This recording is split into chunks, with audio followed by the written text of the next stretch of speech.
ஒரு 10 நிமிஷம் கை தட்டினோடனே பயங்கரமான பெயின். உண்மையிலே சொல்கிறேன், இதுக்கு மேலே தூக்க முடியாது. பாஸ்டரையாக தான் எனக்கு இந்த 1.5 வருஷமாக கொஞ்சம் கொஞ்சம் மேலே கதவை தாப்பா திறக்க முடியாது. பாஸ்டர் தான் திறந்து விடணும். கனமானது எதையும் தூக்க முடியாது. ரொம்ப கஷ்டப்பட்டேன். இந்த கழுத்தோட இந்த ஒரு கை ஃபுல்லாக, இந்த முதுகு ஃபுல்லாகவே பெயின்.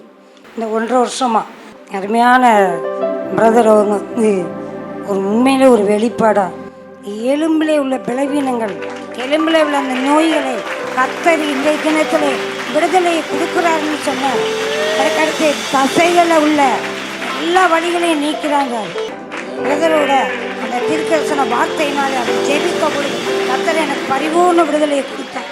கர்ப்பப்பையில் கட்டியிருக்கிறாங்க, வயிற்றில் கட்டியிருக்கு. நான் ஒரு டாக்டரை கன்சல்ட் பண்ணி போனால் 4th ஸ்டேஜ் ஆயிடுச்சு அப்படின்னு. முடியெல்லாம் கொட்டிருச்சு, ஒன்றுமே கிடையாது, நான் 0 ஆகிட்டேன். ஸ்டேஜ் எங்கே இருக்குது, கர்ப்பப்பையில் இருக்கா இல்லை வயிற்றில் இருக்கா, எந்த பகுதியில் இருக்குன்னு அவங்களாலையும் கெஸ் பண்ண முடியல. ஆனால் ப்ளீடிங் போயிட்டே இருக்குது. கன்ஃபார்ம் பண்ணி 2-3 நாளில் நீங்கள் வந்துடுங்க ஆப்ரேஷனுக்கு.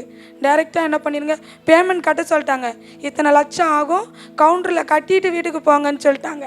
ஆனால் எனக்கு ஒரு நம்பிக்கை இருந்துச்சு, என் தகப்பன்கிட்ட இருந்து ஏதாவது ஒன்று எனக்கு வரும். ஆனால் அந்த நம்பிக்கை மட்டும் இருந்துச்சு. அந்த பாஸ்டர்ஸ் மீட்டிங் நடத்தும் போது லாஸ்ட்டாக ஒரு அனாயிண்ட் பண்ணி ஒரு கிளாத் கொடுத்தாரு. இதை எடுத்துகிட்டு போய் நீங்கள் ஜெபம் பண்ணுங்க, இதுலேருந்து வல்லமை புறப்பட்டு ஹீலிங் உண்டாகும் அப்படின்னாரு. அந்த கர்ச்சீஃப் வச்சா அடுத்த நிமிஷம் அப்படியே பிளட்டு சதை அந்த கட்டி உடஞ்சி வீடே நிறைஞ்சிது. நான் உக்காந்துருந்த பிளேஸே நிறைஞ்சிச்சு. படுத்தா எந்திக்க முடியாது, எட்டு வைக்க ஆரம்பிச்சிட்டேன். கை தூக்க முடியாது, கை தூக்க ஆரம்பித்தேன். சரி செக் பண்ண போகலாம். இவர் சொன்னார், இல்லைப்பா இல்லை டாக்டர், சும்மா செக்கப் பண்ணிட்டு போகலாம் அப்படின்னு. இன்னும்மா சொல்கிற, சாகிற சிச்சுவேஷனில் இருக்கிற என்ன வந்து செக்கப் பண்ணிட்டு போகிறேன்னு சொல்கிறியே அப்படின்னா, படுமா எதுவுமே அவருக்கு தெரியல. உடனே 10-15 டாக்டர் என்கிட்ட கூடிட்டாங்க. கூடி என்ன நடந்துச்சு அவங்கள கூப்பிடு இவங்கள கூப்பிடுறாங்க. நான் ரிலாக்ஸாக படுத்திருந்தேன். எனக்கு தான் தெரியுமே நான் ஹீல் ஆகிட்டேன்னு.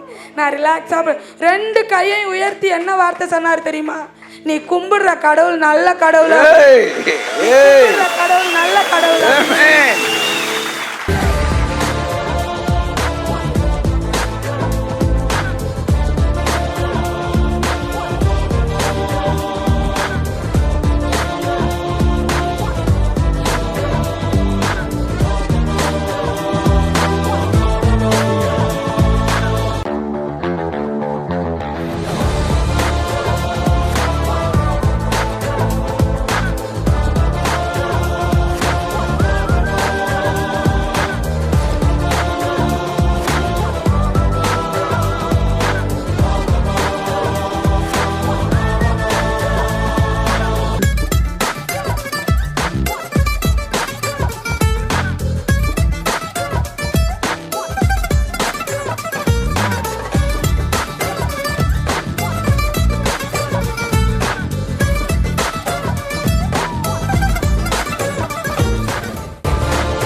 நாங்கள் உயிரோடு இருக்கிறது, நாங்கள் வாழ்கிறது,